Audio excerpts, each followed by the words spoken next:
Okay, lasst uns da mal direkt eintauchen. Willkommen zu dieser neuen Analyse. Heute werfen wir einen richtig faszinierenden Blick auf die Welt der europäischen Folklore, genauer gesagt auf die Musikethnologie und alpine Bräuche. Oft denkt man bei solchen Themen ja sofort an verstaubte Bücher in irgendwelchen ruhigen Archiven, aber nein, hier geht's um absolut lebendige Traditionen. Wir reden über Schweiß, laute Musik, messerscharfen Humor und echte, tief verwurzelte Gemeinschaft. Also, schnallt euch an, wir starten unsere Reise durch die Kulturgeschichte der Alpen. Hier ist unser thematischer Fahrplan, wie wir uns heute durch das Material bewegen. Erstens schauen wir auf alpine Bräuche und Musik im Allgemeinen. Zweitens geht's zum Fisser Blochziehen. Drittens zu den Matschgärern von Absam. Viertens widmen wir uns der Kunst der Gstanzeln. Und fünftens gibt's noch einen Blick auf weitere faszinierende Traditionen. Wir bewegen uns also von diesen extrem schweren, körperlich unfassbar anspruchsvollen Fruchtbarkeitsritualen, die tief mit dem Ackerboden verwurzelt sind, hin zur lebendigen, völlig immateriellen Kunst des Dialektgesangs. Abschnitt 1: Alpine Bräuche und Musik. Lebendiges Erbe. Das große übergeordnete Thema, das wir hier sehen, ist das pure Überleben. Diese Bräuche mögen für uns heute auf den ersten Blick vielleicht völlig bizarr oder aus der Zeit gefallen wirken, aber sie sind keineswegs nur alte Relikte. Die florieren richtig. Die fesseln die Menschen in diesen Tälern heute noch ganz genauso wie vor Hunderten von Jahren. Man muss sich bei diesen Traditionen immer nach dem fundamentalen Warum fragen. Warum macht man sowas? Wir blicken hier eigentlich auf echte Überreste von vorchristlichen Frühlings- und Fruchtbarkeitsfesten. Stellt euch einfach mal so eine alte Dorfgemeinschaft in einem extrem abgelegenen Alpental vor. Nach einem harten, eiskalten, endlos langen Winter versuchten die Menschen, die Erde symbolisch aufzubrechen. Sie wollten den Frühling buchstäblich aus diesem hart gefrorenen Boden herauslocken, weil es für sie um das pure Überleben im nächsten Agrarjahr ging. Und diese absolute Notwendigkeit hat Rituale erschaffen, die so kraftvoll sind, dass sie bis heute überlebt haben. Abschnitt 2: Das Fisser Blochziehen, ein Tiroler Spektakel. Wir verlassen jetzt mal die Theorie und reisen gedanklich direkt ins Tiroler Oberland, mitten in den Dorfkern von Fiss. Da verwandelt sich nämlich das komplette Dorf in eine riesige Freiluftbühne für einen der wohl originellsten Fastnachtsbräuche der gesamten Alpen. Im Zentrum dieses Rituals steht der sogenannte Blotz. Und das ist nicht einfach nur irgendein Stück Holz. Dieser massive Baumstamm repräsentiert symbolisch einen gigantischen Pflug. Wenn der durch das Dorf gezogen wird, ahmt das genau dieses kraftvolle Aufbrechen der Felder für die Aussaat nach. Also den Startschuss für den Frühling. Und um dieses gewaltige Symbol überhaupt vom Fleck zu bekommen, braucht es die unbändige gemeinsame Kraft der gesamten Dorfgemeinschaft. Das ist Teamwork in seiner extremsten Form. Was hier nun wirklich interessant ist, ist diese schier unglaubliche Zahl. 35. Wir reden hier ganz sicher nicht von einem kleinen Ästchen, das man mal ebenso durch die Straßen trägt. Der Bloch in Fiss ist ein massiver, unzerteilter Zirbenstamm, der exakt 35 Meter lang ist. 35 Meter. Stellt euch allein mal das Gewicht vor. Sowas durch enge, verwinkelte Alpendörfer zu manövrieren, das erfordert nicht nur physische Ausdauer, sondern vor allem extremes Vertrauen und Koordination untereinander. Abschnitt 3: Die Matschgärer von Absam, Masken und Mysterien. Okay, wir lassen das schwere Holz in Fiss jetzt hinter uns und tauchen in eine völlig andere, extrem visuelle Welt ein.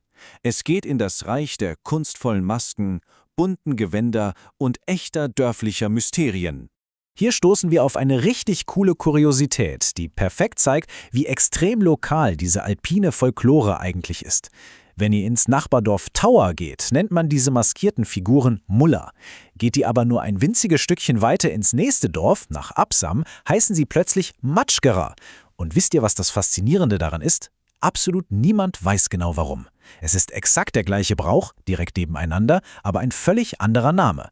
Und genau solche kleinen, unerklärlichen Dinge machen die Kultur in den Alpen so unfassbar reich und vielschichtig. Wenn ihr dieses Spektakel in Absam mal live erleben wollt, braucht ihr vor allem eines: sehr viel Geduld.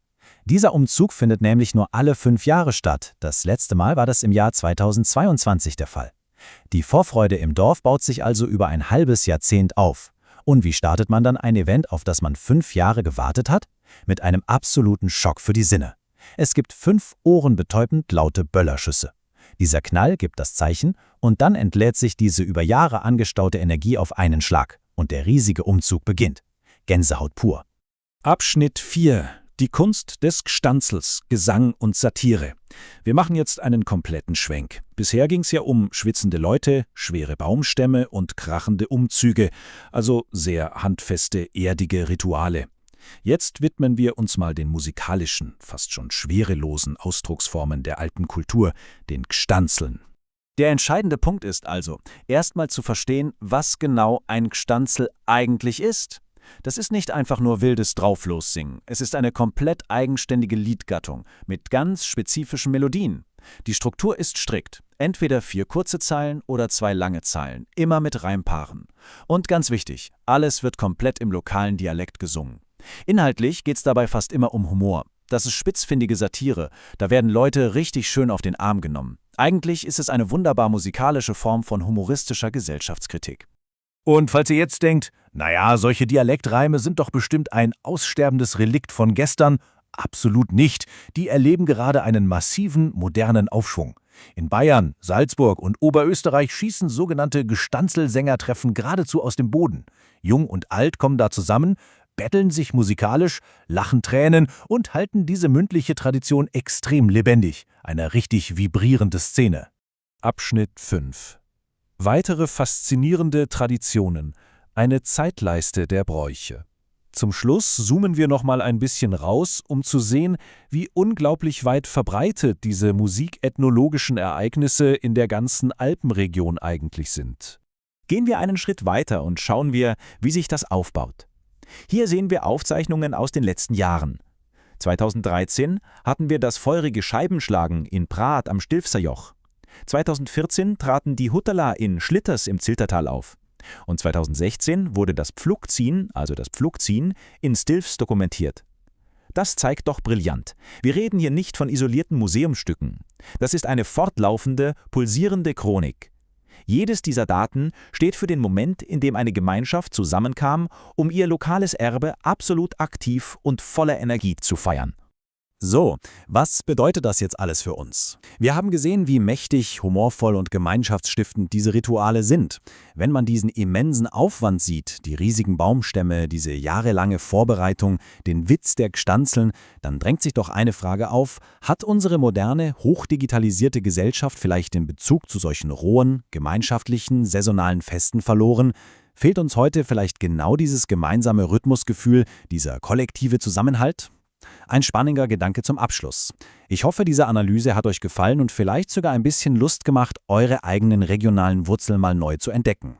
Danke fürs Zuschauen und bis zum nächsten Mal.